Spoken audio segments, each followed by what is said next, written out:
نحمده ونصلي على رسوله الكريم اما بعد فاعوذ بالله من الشيطان الرجيم بسم الله الرحمن الرحيم رب اشرح لي صدري ويسر لي امري واحلل عقدة من لساني يفقهوا قولي رب زدني علما اللهم فقهنا في الدين اللهم إني أسألك إيمانا لا يرتد ونعيما لا ينفد ومرافقة محمد صلی اللہ علیہ وسلم فی اعلیٰ جنت الخلد آمین یا رب العالمین۔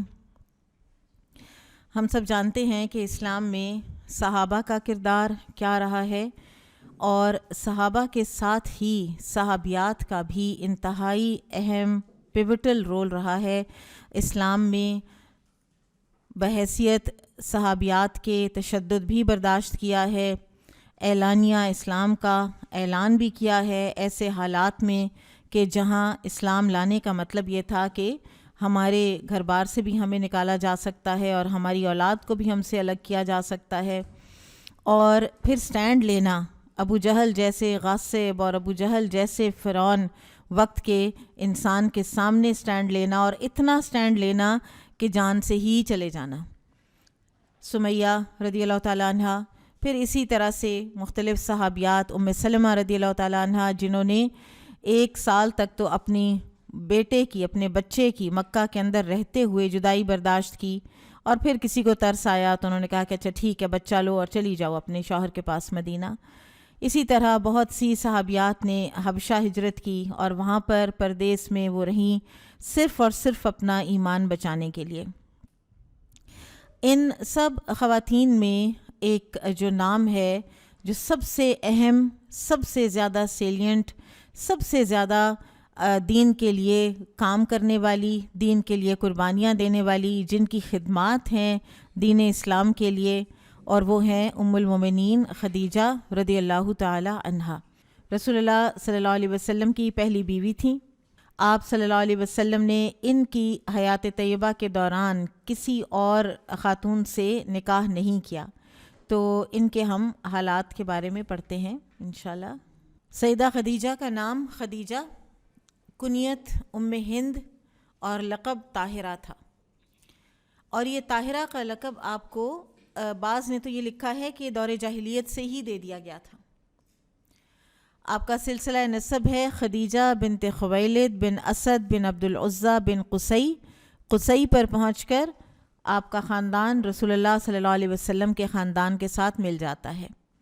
والدہ کا نام فاطمہ بنت زائدہ تھا، اور یہ قریشی تھیں، اور ان کے اندر اور کوئی جیسے مختلف ڈیفرنٹ قبائل کا کوئی بلڈ ہوتا ہے، اور پھر اگر فادر قریشی ہیں تو پھر وہ قریشی بنتے تھے، لیکن یہ اوپر سے ہی لگاتار قریشی چلی آ رہی تھیں۔ ان کی پیدائش عام الفیل سے 15 سال پہلے ہوئی، اور آپ سب جانتے ہیں کہ رسول اللہ صلی اللہ علیہ وسلم کی پیدائش عام الفیل میں ہوئی تھی، اور سن شعور کو پہنچیں تو اپنے پاکیزہ اخلاق کی بنا پر طاہرہ کے لقب سے مشہور ہوئیں۔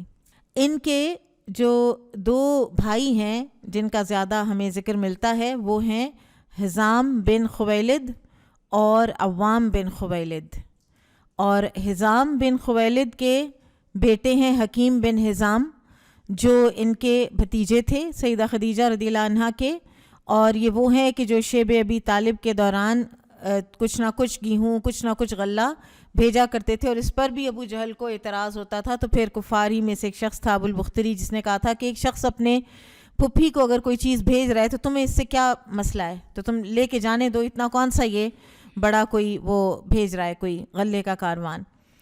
اسی طرح سے عوام تھے جن کے بیٹے ہیں زبیر بن عوام، ٹھیک ہے۔ رسول اللہ صلی اللہ علیہ وسلم کے وہ پھپھی زاد ہیں، ٹھیک ہے، یعنی جو سیدہ صفیہ ہیں ان کی شادی عوام سے ہوئی جو کہ سیدہ خدیجہ کے بھائی تھے۔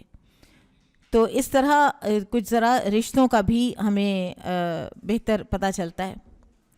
ان کے والد خویلد نے ان کی کہتے ہیں کہ صفات کا لحاظ رکھتے ہوئے ان کی پہلی جو ایک نسبت تھی وہ طے کی تھی ورقہ بن نوفل کے ساتھ، جو ان کے چچا کے بیٹے بھی تھے، اور یعنی خدیجہ رضی اللہ عنہا کے، اور تورات اور انجیل کے عالم تھے۔ آپ لوگ جانتے ہیں کہ وہ عیسائی ہو گئے تھے اسلام آنے سے پہلے. تو کسی وجہ سے یہ شادی نہ ہو سکی، لیکن پھر ان کی شادی پہلی جو ہے ابو حالہ بن نباش تمیمی سے ہوئی تھی. اور ابو حالہ وہ اسی لیے ابو حالہ کہلائے کیونکہ ان سے جو ایک بیٹے پیدا ہوئے تھے ان کا نام حالہ رکھا گیا تھا. اور اسی زمانے میں حرب الفجار چھڑی تھی، یعنی وہ جو جنگ فجار تھی جو حرام مہینوں میں ہوئی تھی. تو اس میں خدیجہ رضی اللہ عنہ کے باپ جو تھے وہ لڑائی کے لیے نکلے اور مارے گئے، اور یہ عام الفیل سے 20 سال بعد کا واقعہ ہے. یہ پہلی والی جنگ فجار معلوم ہوتی ہے. والد کی وفات کے بعد اور اسی اثناء میں ان کے پہلے شوہر کا بھی انتقال ہوا، اور پھر اس کے بعد ان کا نکاح ایک اور شخص ہے جس کا نام عتیق یا عتیق بن عائز یا عابد مخزومی بتایا جاتا ہے. اس سے بھی ان کی ایک بیٹی پیدا ہوئی جس کا نام بھی ہند رکھا گیا. تو اس سے ان کا نکاح ہوا، اور اس کی بھی جب وفات ہوئی تو اس کے بعد پھر کچھ مورخین نے تیسرے نکاح کا ذکر کیا ہے، لیکن زیادہ راجح رائے یہ ہے کہ تیسرا نکاح آپ صلی اللہ علیہ وسلم ہی سے ہوا تھا، سیدہ خدیجہ کا. اور والد اور شوہر کی وفات کے بعد خدیجہ رضی اللہ عنہ ظاہر ہے کہ سخت صدمے کا بھی شکار تھیں، لیکن اس کے ساتھ ساتھ وہ جو والد کا اتنا پھیلا ہوا بزنس تھا وہ بھی انہی کے ہاتھ میں آیا، اور کوئی اس کا نگران نہیں تھا. اور پھر انہوں نے اس ساری چیز کو سنبھالا. یہ ان کی دانائی، ان کی میچورٹی کا ایک بہت بڑا مینیفیسٹیشن ہے کہ وہ گھبرائیں نہیں، اور انہوں نے بزنس کو جس طرح سنبھالا. ان کے کہتے ہیں کہ سینکڑوں تو ان کے ملازمین تھے، جن میں کوئی عیسائی ملازمین بھی تھے، کوئی یہودی بھی تھے، کوئی وہاں کے لوگ بھی تھے لوکل. اور کیونکہ ان کے قافلے ہر طرف جاتے تھے نا، یمن بھی جاتے تھے اور سیریا بھی جاتے تھے، تو انہوں نے اس ہر چیز کو سنبھالا، اور مداربے پر وہ اپنا قافلہ بھیجا کرتی تھیں. اور یہ بھی کہا جاتا ہے کہ قریش کے باقی سارے جو تاجر حضرات تھے ان کے سب کے ملا کر جو قافلہ جتنا بنتا تھا نا، اس کا ایکول جو ہے وہ سیدہ خدیجہ کا اکیلی کا ہوتا تھا. اتنا یعنی ان کا فلرش کر رہا تھا بزنس. تو رسول اللہ صلی اللہ علیہ وسلم بھی ان دنوں تجارت ہی کر رہے تھے اپنے چچا کے ساتھ.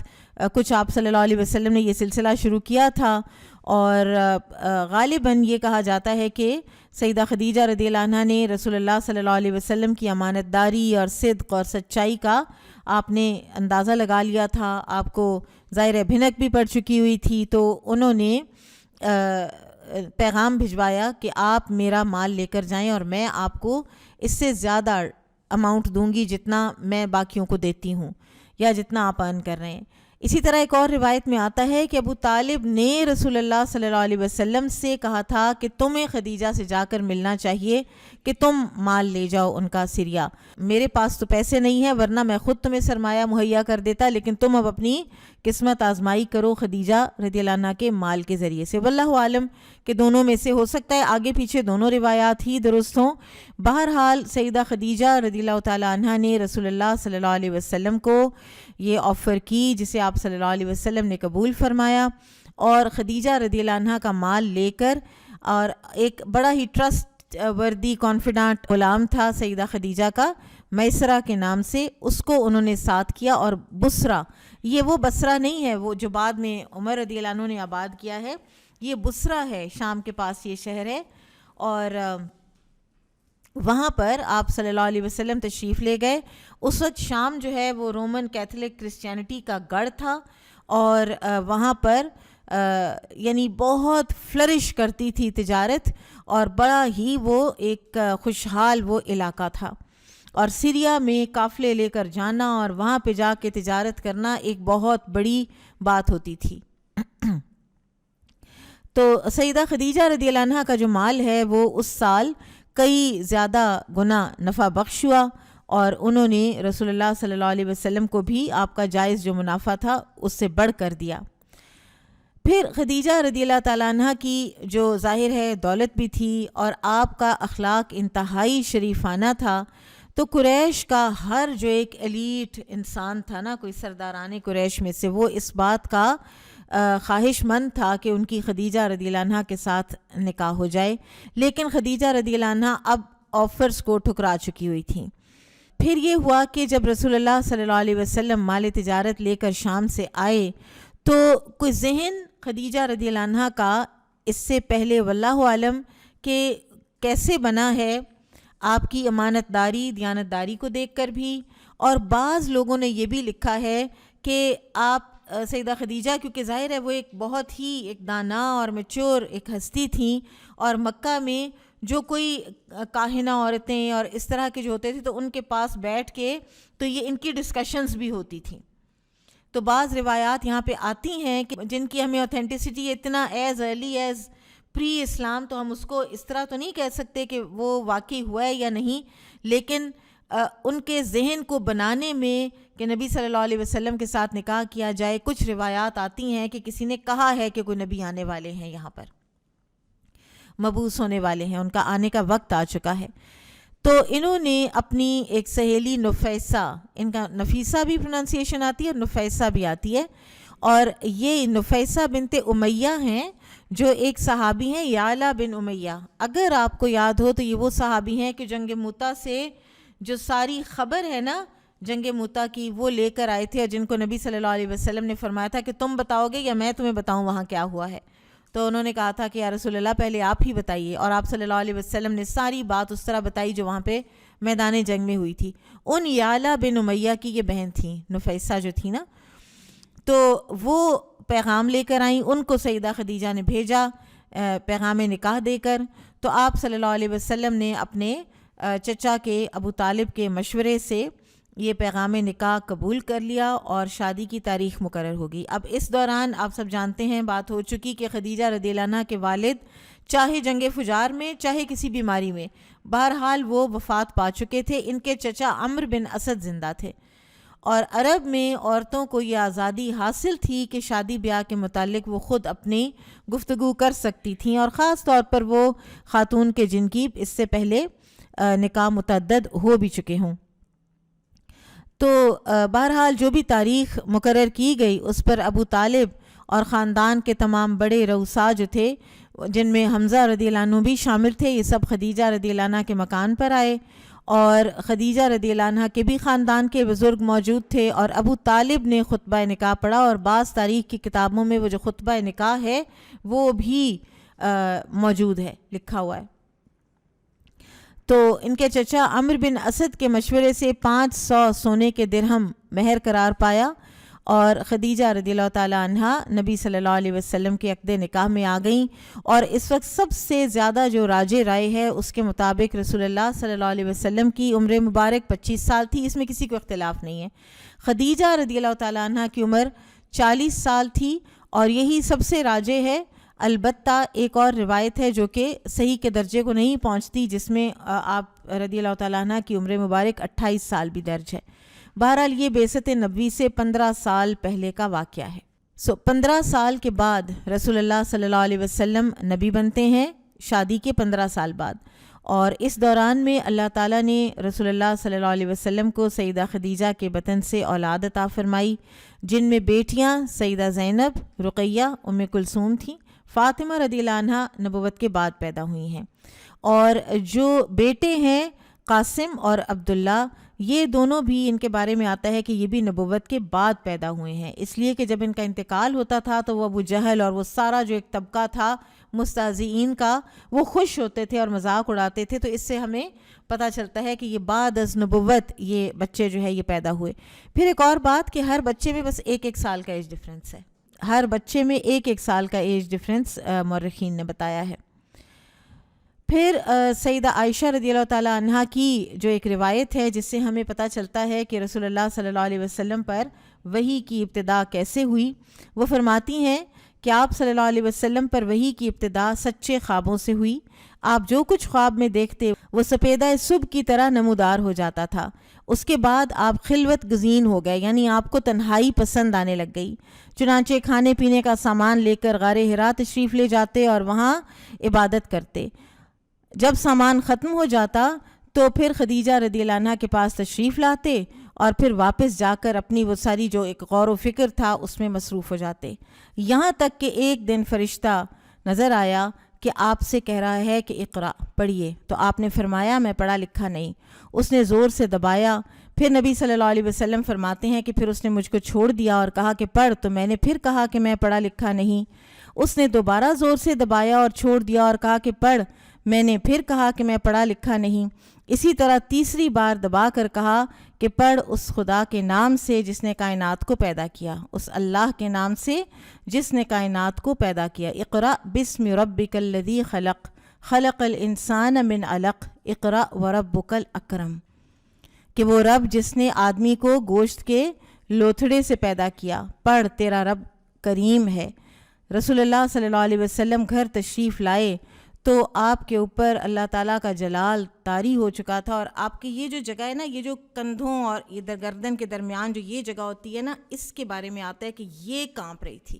یعنی شدید جو خوف ہوتا ہے نا، تو اس وقت انسان کا جسم اس طرح لرزے میں آتا ہے، تو آپ کا جسم جو ہے وہ لرز رہا تھا۔ تو آپ صلی اللہ علیہ وسلم نے خدیجہ رضی اللہ عنہا سے فرمایا کہ مجھے کپڑا اوڑھاؤ، مجھے کپڑا اوڑھاؤ، زملونی زملونی۔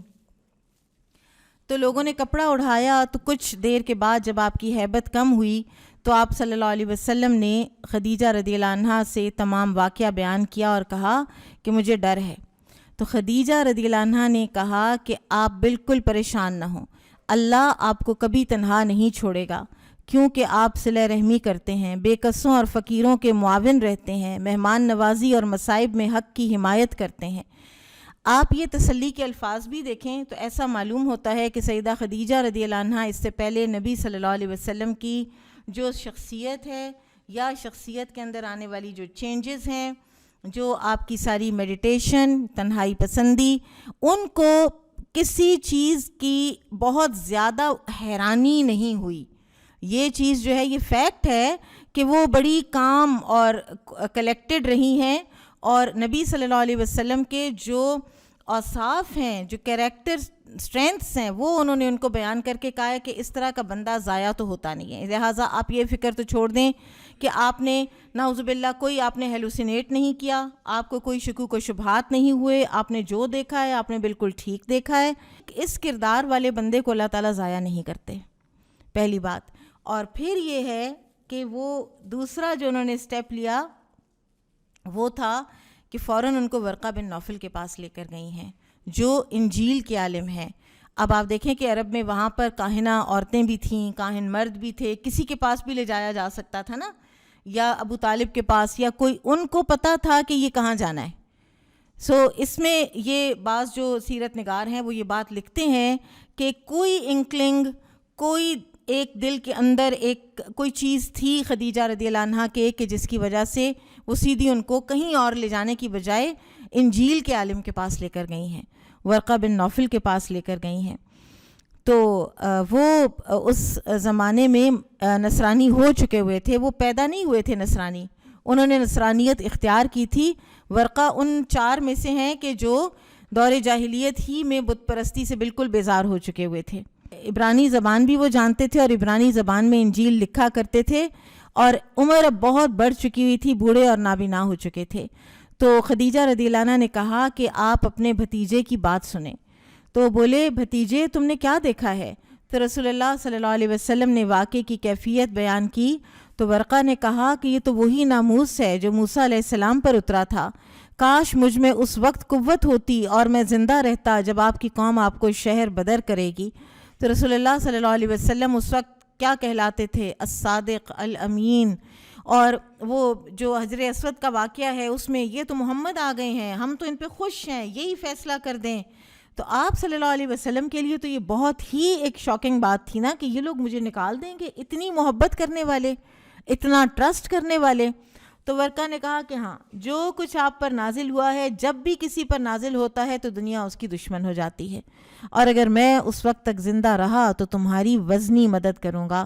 اس کے جلدی بعد ہی ورقہ کا انتقال ہو گیا اور وہی کچھ دنوں کے لیے رک گئی۔ اسی لیے کہتے ہیں نا کہ ورقہ نبی صلی اللہ علیہ وسلم کی نبوت پر ایمان لائے تھے، رسالت ملی ہی بعد میں ہے۔ تو اس وقت تک ابھی 5 وقت کی نماز فرض نہیں تھی، تو رسول اللہ صلی اللہ علیہ وسلم نوافل پڑھا کرتے تھے، اور خدیجہ رضی اللہ عنہا بھی آپ کے ساتھ نوافل میں شرکت کرتی تھیں۔ یہ بھی ایک بہت ہی بڑی ہمت کی بات تھی اس زمانے میں کہ جہاں جب چھپ چھپا کر یہ عبادتیں کرنی تھیں، جب اکیلے اللہ کو پکارنا ہوتا تھا تو وہ ساتھ ہوتی تھیں۔ نبی صلی اللہ علیہ وسلم نے نماز پڑھنی ہے تو تنہا نہیں ہے، وہ ساتھ ہیں خدیجہ رضی اللہ عنہا۔ عفیف کندی وہ کہتے ہیں کہ میں اپنی بیوی کے لیے مکہ سے عطر اور لباس ریشم خریدنے کے لیے آیا تھا، تو عباس رضی اللہ عنہ کے گھر میں ٹھہرا، تو صبح کے وقت ایک دن کعبہ کی طرف میری نظر پڑی تو میں نے دیکھا کہ ایک نوجوان آیا ہے اور آسمان کی طرف قبلہ رخ ہو کے کھڑا ہو گیا ہے، پھر ایک لڑکا اس کے داہنی طرف آ کر کھڑا ہو گیا ہے، پھر ایک عورت دونوں کے پیچھے کھڑی ہو گئی ہے، نماز پڑھی اور پھر یہ لوگ چلے گئے۔ تو عفیف نے کہا عباس رضی اللہ عنہ سے کہ کوئی عظیم الشان واقعہ پیش آنے والا ہے، یعنی دیکھ کر ہی سمجھ آ گئی کہ یہ جو بتوں کی اور پتھر کی اور اینٹوں کی جو پوجا ہے یہ اس سے کہیں بہت ہی فرق یہ کوئی چیز ہے۔ تو عباس رضی اللہ عنہ نے جواب دیا کہ ہاں، اور پھر کہا کہ جانتے ہو یہ نوجوان کون ہے؟ یہ میرا بھتیجا محمد ہے، یہ دوسرا بھتیجا علی ہے، اور یہ محمد کی بیوی صلی اللہ علیہ وسلم خدیجہ ہے، اور میرے بھتیجے کا خیال ہے کہ اس کا مذہب پروردگار عالم کا مذہب ہے، اور وہ جو کچھ کرتا ہے اس کے حکم سے کرتا ہے، دنیا میں جہاں تک مجھ کو علم ہے اس خیال کے صرف یہی 3 لوگ ہیں۔ تو عفیف کندی کہتے ہیں کہ اس وقت میرے دل میں یہ خیال آیا کہ کاش چوتھا ان کا میں ہوتا۔ خدیجہ رضی اللہ تعالی عنہا نے نبوت کی ہی تصدیق نہیں کی، بلکہ ساتھ کے ساتھ پہلے دن سے اول روز سے وہ معاون و مددگار بن گئیں، ایموشنل معاون بن گئیں اور فائنینشیل معاون بھی بن گئیں۔ وہ گھر کے اندر ایک ایسا آپ صلی اللہ علیہ وسلم کے لیے ستون تھیں کہ آپ صلی اللہ علیہ وسلم لیٹر آن فرمایا کرتے تھے کہ میں جب بھی باہر سے کوئی باتیں سن کے آتا تو میں خدیجہ سے کہتا تو خدیجہ ایسے ان باتوں کو زائل کرتیں، اور کوئی غم نہیں تھا جو کہ خدیجہ کی باتوں سے ہلکا نہیں ہو جاتا تھا۔ تو گھر والوں کی چاہے وہ شوہر ہوں یا کوئی بھی ڈسٹریس میں ہو گھر والا، شوہر ہوں، بیٹے ہوں، کوئی بھی رشتہ ہو، ایک گھر میں رہتے ہوئے جو فگر، جو انسان یہ ایک رول اپنا لیتا ہے کہ تسلی دینے والا، کہ پریشان نہیں ہونا ہے، وقت گزر جائے گا، تمہارے اندر یہ خوبیاں، آپ دیکھیں کہ یہ ایک انسان کی ویل بینگ کے لیے کتنا بعض اوقات ضروری ہو جاتا ہے کہ وہ جب اپنی سیلف ورتھ کو پہچان ہی نہیں پا رہا اور اس کو خدشات سے خدشات لاحق ہو رہے ہیں، تو اس کے موریل کو بوسٹ کرنا، اس کو اس کی خوبیاں بتانا، تو یہ جو ہے موسٹ ایک جو ہے نا ایک تھیراپیوٹک ٹیکنیک جو افیکٹو آج کل گنی جاتی ہے، وہ یہ ہے کہ دوسرے کو سینس آف اکمپلشمنٹ دی جائے، اس کے اندر سے سیلف پٹی کی اور ورتھ لیسنس کی فیلنگز نکالنے کا یہ ایک طریقہ ہے کہ اس کو اس کی زندگی کی کوئی اکمپلشمنٹس اور اس کی کوئی خوبیاں جو ہیں وہ اس کی ہائی لائٹ کر کے اس کو بتائی جائیں۔ یہ ایموشنل انٹیلیجنس کی ایک انتہا پہ تھیں خدیجہ رضی اللہ عنہ، جس طرح تھرو آؤٹ انہوں نے نبی صلی اللہ علیہ وسلم کو سہارا دیا ہے۔ تو ہر چیز میں خدیجہ رضی اللہ عنہ کا اثر جو ہے وہ کام کرتا تھا، پہلے دن سے لے کر ٹل دا ڈے شی ڈائڈ۔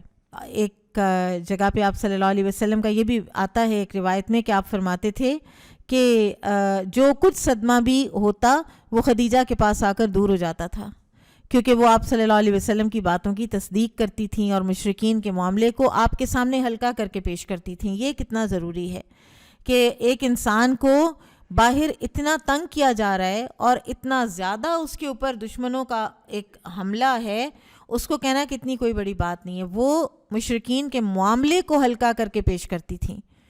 مثلا ایک بندہ گھر آ کے کہتا ہے کہ میرے ساتھ یہ ہو گیا، اور وہ پہلے ہی ڈسٹریس میں ہے، اور اوپر سے ہم کہتے ہیں کہ بہت برا ہوا، یہ تو بہت غلط ہو گیا، اور یہ کیا ہو گیا، وہ کیا ہو گیا۔ اور دوسرا ایک طریقہ یہ، کیونکہ جو ہو گیا ہے اس کو آپ روک نہیں سکتے، آپ اس کو انڈو نہیں کر سکتے، آپ نے اس کی پرسیپشن تو چینج کر سکتے ہیں نا، آپ اس کی اپنی پرسیپشن بھی چینج کر سکتے ہیں اور آپ دوسرے کی بھی چینج کر سکتے ہیں کہ اس کی پازیٹیو سائڈ دیکھتے ہیں، اس کو کسی اور طریقے سے دیکھتے ہیں، کیا واقعی اتنی بڑی بات ہے جتنا ہم ریئیکٹ کر رہے ہیں۔ تو یہ طریقہ تھا سیدہ خدیجہ رضی اللہ تعالی عنہا کا۔ پھر آپ جانتے ہی ہیں کہ سن 7 نبوی میں قریش نے اسلام کے تباہ کرنے کا ایک اور جو منصوبہ بنایا، تو ایک ترکیب پھر اس میں یہ بھی کی کہ بنو ہاشم کو بائیکاٹ کر دیا جائے، ان کے ساتھ سوشل بائیکاٹ، ان کے ساتھ فائنینشیل بائیکاٹ کر دیا جائے، تو جس کی وجہ سے یہ ایک گھاٹی میں پناہ لینے پر مجبور ہوئے۔ ابو طالب اور تمام جو خاندان بنو ہاشم ہے وہ شیب ابی طالب میں چلے گئے۔ خدیجہ رضی اللہ عنہا بنو ہاشم میں سے نہیں تھی، وہ رہ سکتی تھی مکہ میں، لیکن وہ بھی ساتھ ہی گئیں، اور بنو ہاشم میں سے ایک بندہ نہیں گیا تھا، ابو لہب۔ باقی جو کفار بھی تھے نا بنو ہاشم کے، جو بھی مسلمان نہیں ہوئے تھے، قبیلے کی اہمیت میں وہ بھی گئے تھے. تو شیب ابی طالب میں رسول اللہ صلی اللہ علیہ وسلم کے ساتھ تھیں 3 سال. میں سوچ رہی تھی کہ آج جو ہم اتنا، ہمارا ظاہر ہے کہ دل بہت ہم ہیں پریشان حال ہیں آج کل کے، ہمارے جو فلسطین میں ہو رہا ہے، جو غزہ میں ہو رہا ہے. تو میں سوچ رہی تھی کہ یہ بھی اللہ تعالیٰ کا احسان ہے کہ ان ہستیوں کی ہسٹری پریزرو ہوئی ہوئی ہے، اور ان ہستیوں نے جن جن چیزوں کو دیکھا ہے اور جن جن مظالم میں سے یہ گزرے ہیں وہ ہمارے سامنے ریکارڈڈ ہیں. تو انسان ریلیٹ کر کے، اور اتنے اعلیٰ رول ماڈلز کے ساتھ ریلیٹ کر کے، تو ایک پاتا ہے، وہ لوگ بھی پاتے ہیں جو اس وقت اس چیز میں سے گزر رہے ہیں، ایک تسلی، ایک تشفی کہ اچھا یہ ہوا ہے. یہ ان ہستیوں کے ساتھ ہوا ہے جن کو پھر اللہ اور جبرائیل علیہ السلام کا سلام آیا ہے. تو پھر ہمیں بھی اللہ تعالیٰ اچھے انجام سے دوچار کرے گا، ہمارے لیے بھی بالآخر انشاءاللہ اللہ تعالیٰ آسانیاں کرے گا. ایک ہمت ہے نا جو ہم دیکھتے ہیں کہ ان لوگوں کو اللہ نے کتنی ہمت دے رکھی. وہ لگے ہوئے ہیں، ان میں سے ڈاکٹرز ہیں جن کے اپنے بیٹے کا جنازہ آ جاتا ہے اور وہ اس کو بھی ساتھ ہی چلاتا ہے اور ساتھ ہی دوسروں کا وہ علاج کر رہا ہے. تو یہ جہاں بھی اسلام آپ کو اصل شکل میں نظر آتا ہے نا، وہاں پر ضرور جو ہے نا وہ جیسے نبی صلی اللہ علیہ وسلم نے فرمایا کہ نصرت بالرعب، میری مدد کی گئی ہے رعب سے.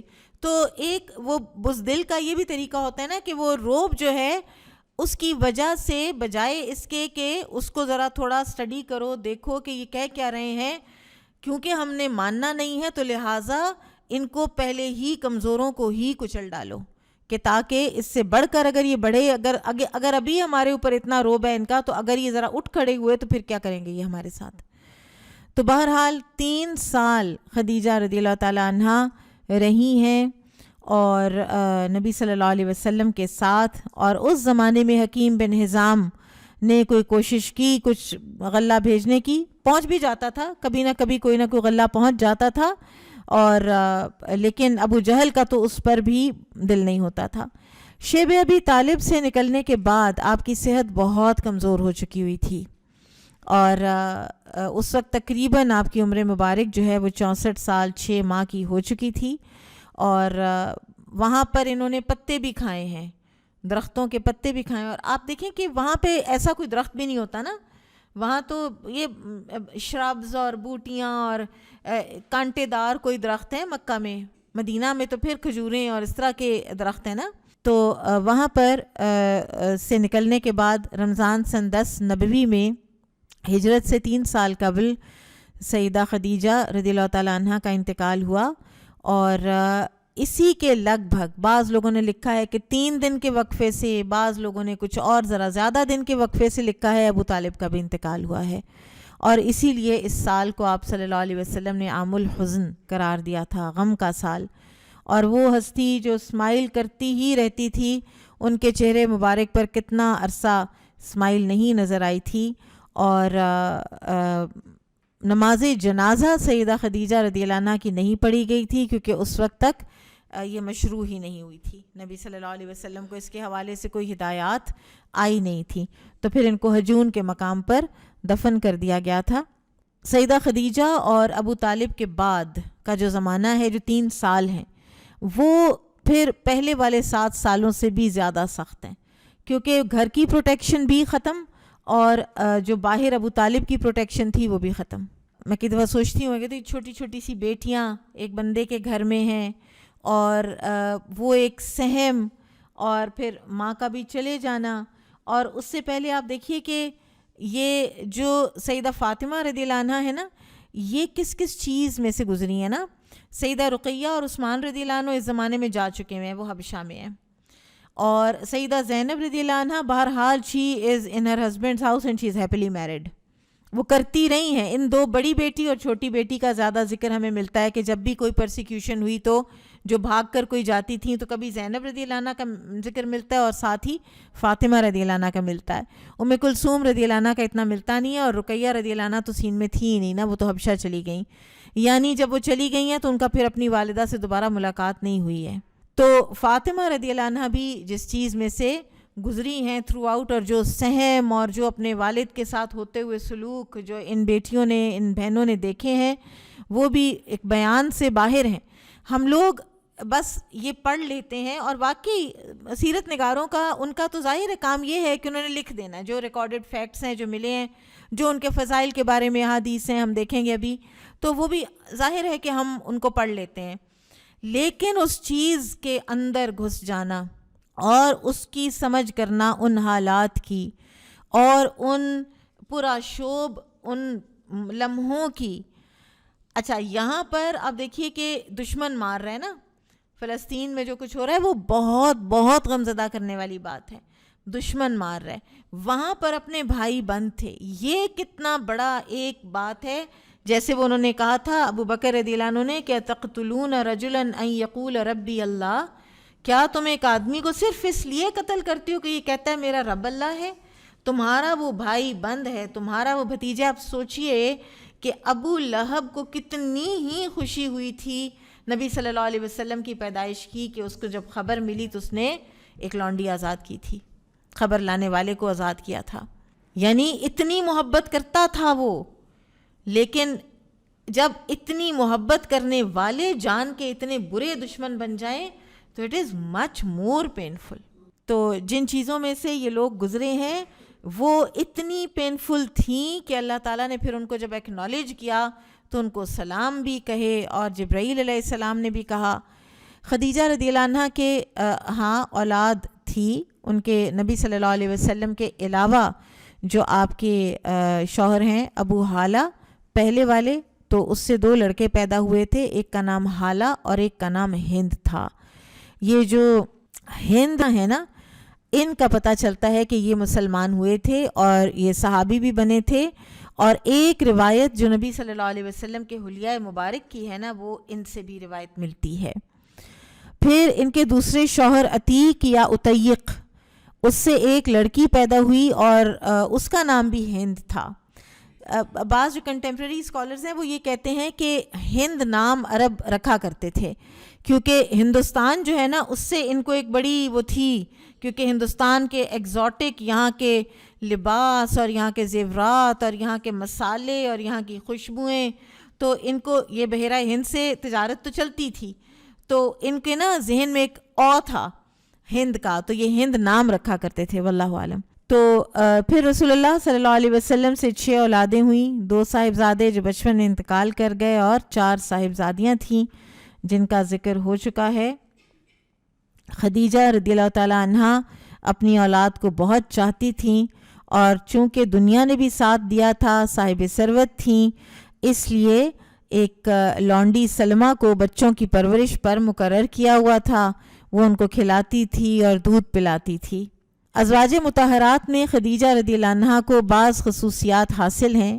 ازواج مطہرات میں سے کوئی بھی، although کہ ام سلمہ، ام حبیبہ رضی اللہ عنہم، ان لوگوں نے ہجرتیں کی ہیں، حبشہ کی طرف بھی کی ہے، پھر مدینہ کی طرف بھی کی ہے، اور بہت زیادہ مشکل وقت میں سے یہ بھی گزری ہیں، لیکن کوئی بھی اس چیز میں سے نہیں گزرا جس میں سے خدیجہ رضی اللہ تعالیٰ عنہ گزری ہیں۔ تو بہرحال رسول اللہ صلی اللہ علیہ وسلم کی آپ پہلی بیوی ہیں، اور عقد نکاح میں آئیں تو عمر 40 سال کی تھی، لیکن رسول اللہ صلی اللہ علیہ وسلم نے ان کی زندگی میں دوسری شادی نہیں کی، اور یہ وہ معاشرہ ہے جہاں شادیاں ہی شادیاں ہوتی تھیں، بیویاں ہی بیویاں ہوتی تھی، کوئی تھا ہی نہیں کہ کتنی کرنی ہے اور کتنی نہیں کرنی۔ لیکن آپ صلی اللہ علیہ وسلم was so content and so happy کہ آپ نے کبھی سوچا ہی نہیں کہ ایک اور شادی کی جائے۔ ابراہیم جو آپ کے بیٹے ہیں ماریہ قبطیہ سے، ان کے سوا رسول اللہ صلی اللہ علیہ وسلم کی تمام اولاد خدیجہ رضی اللہ عنہ ہی سے پیدا ہوئی، اور خدیجہ رضی اللہ عنہ کی عظمت اور فضیلت کا اندازہ اس سے کیا جا سکتا ہے کہ رسول اللہ صلی اللہ علیہ وسلم نے جب نبوت کے فرائض ادا کرنے چاہے تو سب سے پہلی آواز جو آپ کی تائید میں اٹھی ہے وہ خدیجہ رضی اللہ عنہ کے صاف ستھرے پاکیزہ دل کے اندر سے اٹھی ہے۔ پھر یہ وہ مقدس خاتون ہیں جنہوں نے نبوت سے پہلے بت پرستی چھوڑ دی تھی۔ مسند احمد کی ایک روایت ہے کہ رسول اللہ صلی اللہ علیہ وسلم نے خدیجہ رضی اللہ عنہ سے فرمایا، اور اس کے بارے میں ایک وہ آتی ہے ڈیٹیل کہ شاید آپ کچھ جو کفار مکہ تھے، یہ نبوت سے شاید پہلے کی بات ہے، کہ نبوت سے پہلے کی بات ہے کہ جیسے دعوت پر بلایا جاتا ہے نا، تو اس طرح کی کوئی تھی جہاں پر یہ کوئی پوجا پاٹ بھی ہونی ہوگی یا واٹ ایور. تو آپ صلی اللہ علیہ وسلم نے فرمایا تھا خدیجہ میں کبھی لات اور عزیٰ کی پرستش نہیں کروں گا.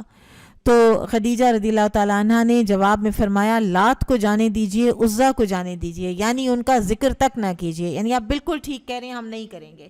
تو یہ قبل از نبوت ہے. پھر اس کے بعد سب سے پہلی جو مسلمان خاتون ہیں وہ تو خدیجہ رضی اللہ عنہ ہیں ہی ہیں، لیکن سب سے پہلی مسلمان انسان بھی خدیجہ رضی اللہ عنہ ہی ہیں.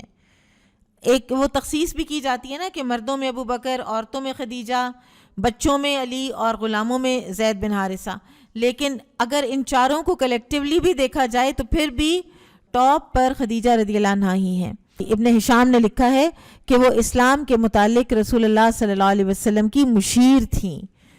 جو عربی میں لفظ ہے نا وہ ہے وزیر، یعنی باقاعدہ آپ کی ہر طرح سے جو مشورہ دینا، مدد کرنی، وہ آپ کے ساتھ تھیں. اور پھر اس ساری دولت، ثروت اور ساری ایک معاشرے میں جو مقام ہے اس کے باوجود نبی صلی اللہ علیہ وسلم کی خدمت خود کرتی تھیں. صحیح بخاری میں روایت ہے کہ ایک مرتبہ جبرائیل علیہ السلام نے آپ صلی اللہ علیہ وسلم سے عرض کی کہ خدیجہ برتن میں کچھ لا رہی ہیں، آپ ان کو اللہ کا اور میرا سلام پہنچا دیجئے. سو خدیجہ رضی اللہ عنہ کو اللہ کا اور جبرائیل علیہ السلام کا سلام آیا. اور آپ جانتے ہیں کہ زید بن حارثہ جن سے آپ صلی اللہ علیہ وسلم کو بہت محبت تھی، وہ بھی انہوں نے ہی گفٹ کیے تھے رسول اللہ صلی اللہ علیہ وسلم کو. خدیجہ رضی اللہ تعالیٰ عنہ کی وفات کے بعد آپ صلی اللہ علیہ وسلم کا معمول تھا کہ جب گھر میں کوئی جانور ذبح ہوتا تو آپ ڈھونڈ ڈھونڈ کر ان کی سہیلیوں کے پاس گوشت بھجواتے. عائشہ رضی اللہ عنہ کہتی ہیں کہ میں نے خدیجہ کو دیکھا تو نہیں، لیکن مجھ کو جتنا رشک ان پر آتا تھا کسی اور پر نہیں آتا تھا، جس کی وجہ یہ تھی کہ آپ صلی اللہ علیہ وسلم ہمیشہ ان کا ذکر کیا کرتے تھے. ایک دفعہ میں نے آپ کو اس پر رنجیدہ کیا. انہوں نے کچھ ایسا کہہ دیا تھا کہ آپ اس بوڑھی عورت کو یاد کرتے رہ جاتے ہیں، اللہ تعالیٰ نے آپ کو ان کے بعد کتنی اور اچھی بیویاں دے دی ہیں. تو آپ صلی اللہ علیہ وسلم نے فرمایا تھا کہ عائشہ، اللہ نے مجھے اس سے اچھی بیوی نہیں دی، اللہ نے مجھے اس سے اولاد دی جبکہ مجھے باقی بیویوں سے اولاد سے محروم رکھا. سب کچھ بالکل ٹھیک تھا. عائشہ رضی اللہ عنہ صحت مند، تندرست، نوجوان ایک لڑکی تھیں، اور بیویوں کے پچھلے ہسبینڈ سے اولادیں تھیں. ام سلمہ کی تھی، ام حبیبہ کی تھی. تو آگے اولاد کیوں نہ ہوئی؟ بس اللہ کا حکم نہیں تھا. اللہ تعالیٰ نے ایک ہستی سے ہی دینی تھی اور انہی ہستی سے دی.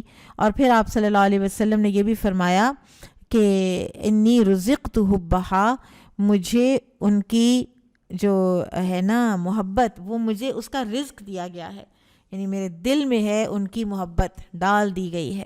ایک مرتبہ خدیجہ رضی اللہ عنہا کے انتقال کے بعد ان کی بہن حالہ، یعنی بہن کا نام بھی حالہ ہے، ہسبینڈ کا نام ابو حالہ ہے اور بیٹے کا نام حالہ ہے، تو لہٰذا لڑکے لڑکی دونوں کا نام حالہ ہو سکتا ہے.